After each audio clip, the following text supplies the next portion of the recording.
This video is going to talk about the short run versus the long run and how we would get the short run cost for the firm. In our two-factor production model, one thing we can note is that if the firm wants to adjust the quantities of these inputs, it's typically going to be easier for them to adjust labor than it is capital.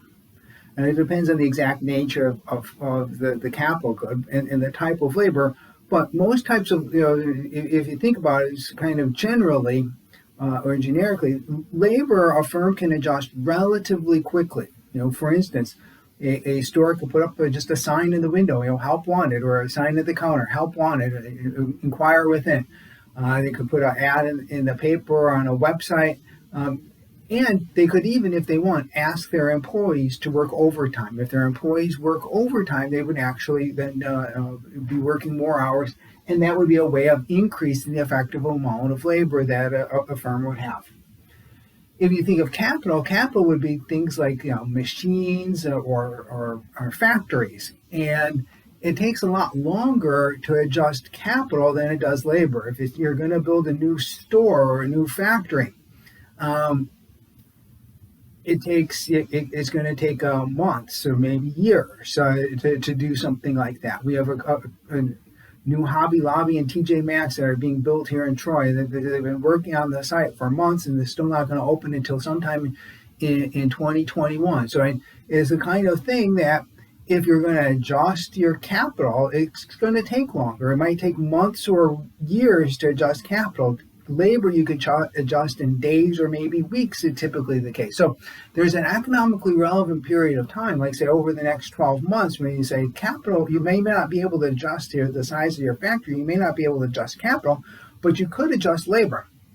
Would you be willing to, how could you adjust labor to try to produce more of a good or adjust the amount of the good that you produce in the short run? So in terms of our isocost diagram, what I've drawn here is a firm where they would be minimizing cost if they were going to produce a quantity of 20. And so here we've got the ISO cost for that. And I've drawn in some numbers here, just again, making these numbers up. Let's say that to produce the 20 units of the good in a cost minimizing fashion, that this firm would want to use 10 units of labor and 15 units of capital. In the last video on driving the cost curve, with that expansion path that we had, the expansion path had the amounts of capital and labor varying.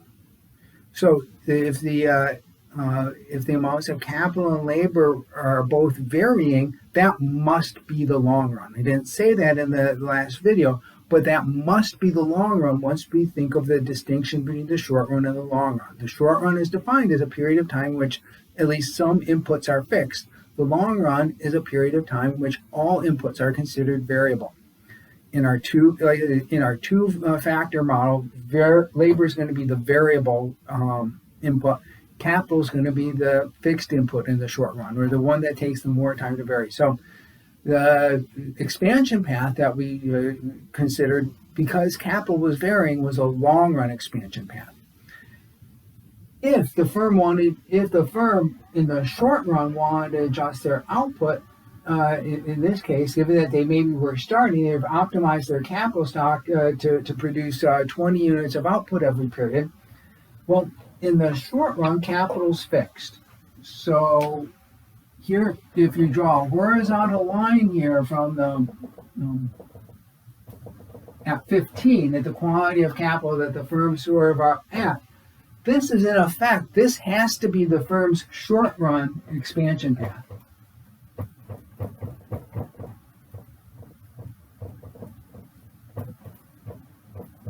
Because if capital's fixed, then they can only adjust labor. So they can hire more labor if they want to increase output from 20 to 30 in the short run with their capital fixed at 15.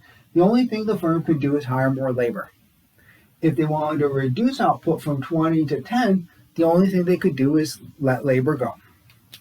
So that gives us then the short run cost minimizing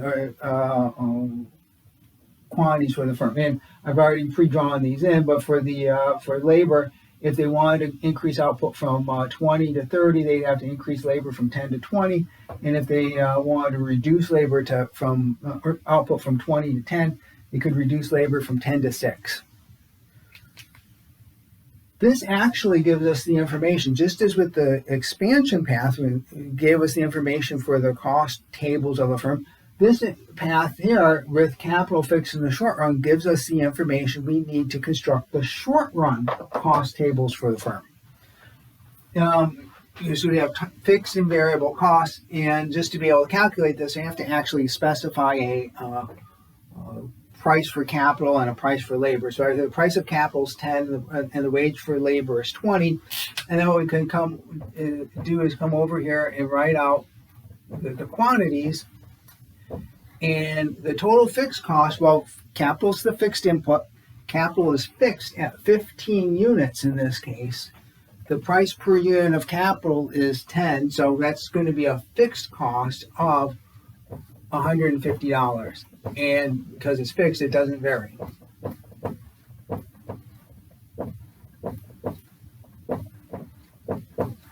And then the total variable cost, well, again, labor is our variable input. So the labor cost would be our variable input. We have 6 units of labor. We're producing 10 units of output. So that would be a variable cost of 120. And 10 units of labor at 20, so that's a variable cost of 200. And then again, we just made up numbers here, but 200 at 20 at to produce 30 units of output, so that would be a variable cost of $400. And then you could add to this this table if you want. The total cost would simply be the sum of these two numbers for each, and then you can figure out the average variable cost, the average fixed cost, and the average total cost from there. But this is, again, you would have seen a table like this in a principles book showing like the short run cost tables for a firm. Again, we see that this comes from cost minimization, but it's a slightly different cost minimization exercise than what we saw for in the long run with the expansion path. One thing to note is that the firm has their capital stock fixed at 15 here. And so the short run expansion path is in effect horizontal at 15. It is possible that the firm could have had their capital stock fixed at a different level. They might have 10, they might have 20, something other than 15. If the firm had, say, a smaller capital stock, say they had optimized, they had minimized costs of producing a quantity of 10 here, they'd have a smaller capital stock, but then in the short run, they would still have there'd be a period of time with a smaller capital stock in which that capital stock is fixed, so you'd have a different horizontal short run expansion path. So when we talk about the cost tables for the firm, it's really, that would be the firm's cost tables for different fixed levels of capital. Now, there's one thing here that if we think about the way we define the long run, and this is a bit of a more advanced point, but I'll bring it up anyway.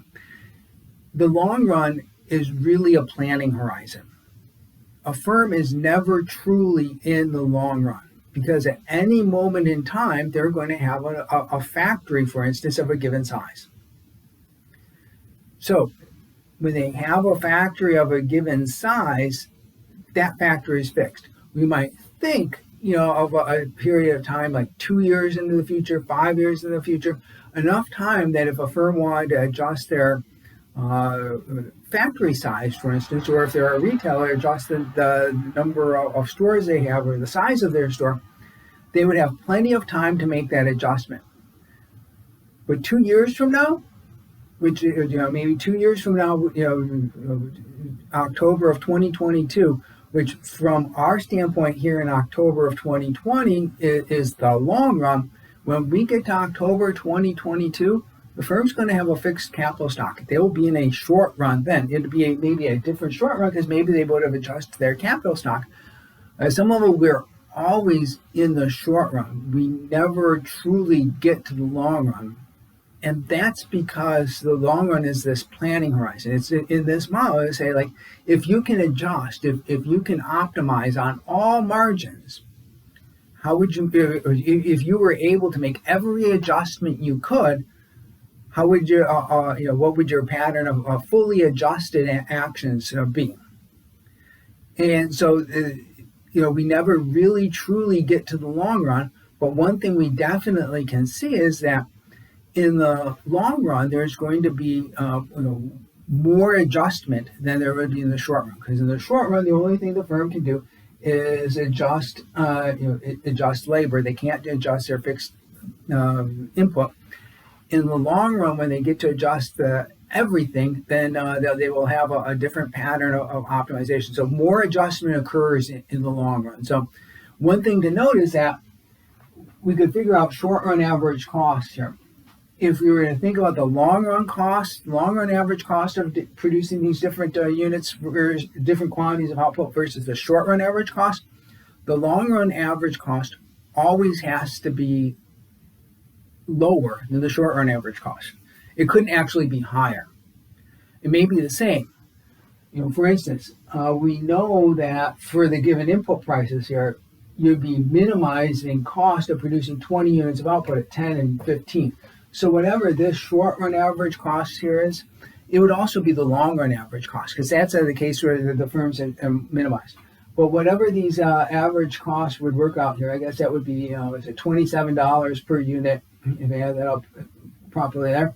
We have $27 per unit here at an output of 10, and that'd be our short run cost.